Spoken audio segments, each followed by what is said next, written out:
Isip ako si Emma dahil yung maalala ko, sumasabahan daw ko. But just to give you an idea of what this young lady who led a short but meaningful life.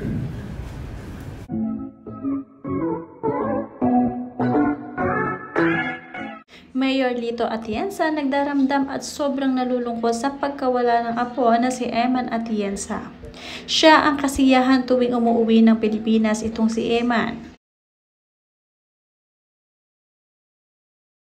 Ngayon ay wala na si Eman at hindi na muling makadadalaw sa kanyang lolo Lito. Mahal na mahal ni Eman ang kanyang lolo at sinabi pa niya ito ng personal bago siya lumisan. Panoorin at kung hindi pa nakasubscribe, don't forget to click subscribe and hit the notification bell to keep you updated. Marami nga silang alaala ng kanyang lolo Lito Atienza. Katunayan ngayon nga sa unang gabi ng wake nito si Eman ay nagsalita ang kanyang lolo at ito nga ay nag-emotional nga ito. She has never been materialistic. I always try to give her money. She doesn't like money. Isip ako si Emma dahil yung maalala ko, sumasabahan daw ko. But just to give you an idea of what this young lady who led a short but meaningful life. She has never been materialistic. I always try to give her money. She doesn't like money. Sobrang nakakayak ang mga pahayag na ni Mayor Lito Atienza patungkol sa kanyang apo. Hindi nga raw materialistic itong si Eman kahit bigyan niya ng pera ay hindi ito tinatanggap. Ngayon ay wala na ang kanyang apo. Sino ba naman ang magnanais na mauuna pa siyang maglibing sa kanyang apo? Maraming salamat po sa inyo lahat. Mga kababayan, kaibigan, kamag-anakan na nagpadala ng inyong pagbatit, pakikiramay sa sinapit ng aking minamahal na apo. Masakit po at tunay na nagbibigay dalamhati sa sino mang makaranas ito. Subalit tinatanggap po natin na tayong lahat ay merong katapusan.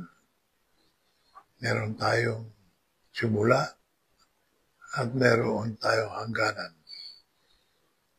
Pagdasal na lang natin na yung pagitan noon ay gamitin natin para sa mabuti at para sa tama. Mga mensaheng galing sa lahat ng bahagi at sulok ng mundo. Ako'y nagulat sa dami ng mga nagmamahal at merong damdamin para sa atin. Maraming salamat po galing sa Amerika, Canada, Japan, Australia, Hong Kong, Singapore, and all over the provinces, to all the bishops, the monsignori, and the priests who sent their prayers and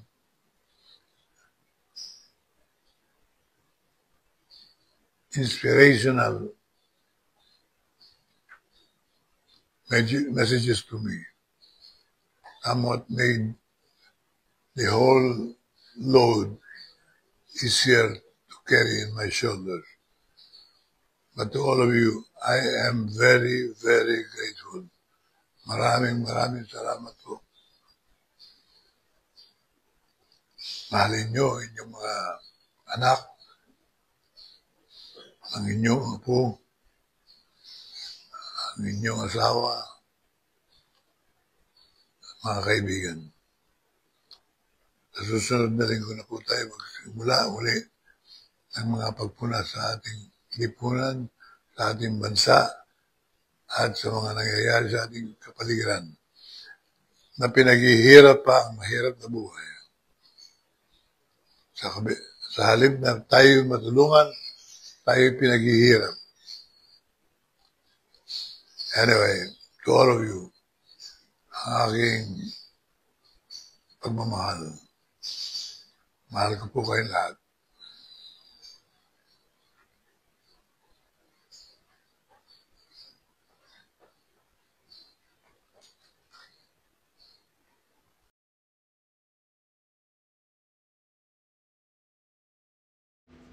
Hindi maikakaila na marami nagmamahal sa anak ni Kuya Kim Atienza na si Eman. Hanggang ngayon mula sa unang lamay niya ay marami at sunod-sunod pa rin ang pagdalaw. Marami nagpapadala ng mga bulaklak at isa na rito ay may nagpadala ng lilis na kung saan ay paborito pala ito ni Eman.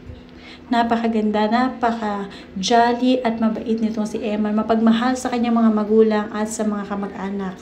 Ganon din sa kanyang mga kaibigan pero maaga nga siyang lumisan sa mundong ibabaw. Lalo-lalo na ang kanyang kapatid na si Eliana hindi matanggap ang kanyang pagkawala. Hanggang ngayon nga ay hindi pa rin sila o hindi pa nagsisink in sa isip nila na wala na ang kapatid na si Eman. Sabi pa nga niya sa kanyang pahayag ay sabay nga silang tatanda, sabay nabubuo ng pamilya at magkakaanak. Marami pa silang plano, ngunit ito ay nagwakas na.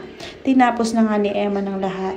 Kaya naman ala-ala na lamang niya ang nananatili sa kanyang kapatid at sa kanyang buong pamilya.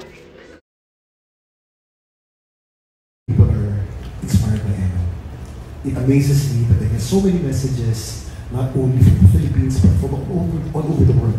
People whose lives Emma has touched. And the message is simple. Be a little kinder every day. My Emma will stay alive if I'm a little kinder every day. Inspired by Emma.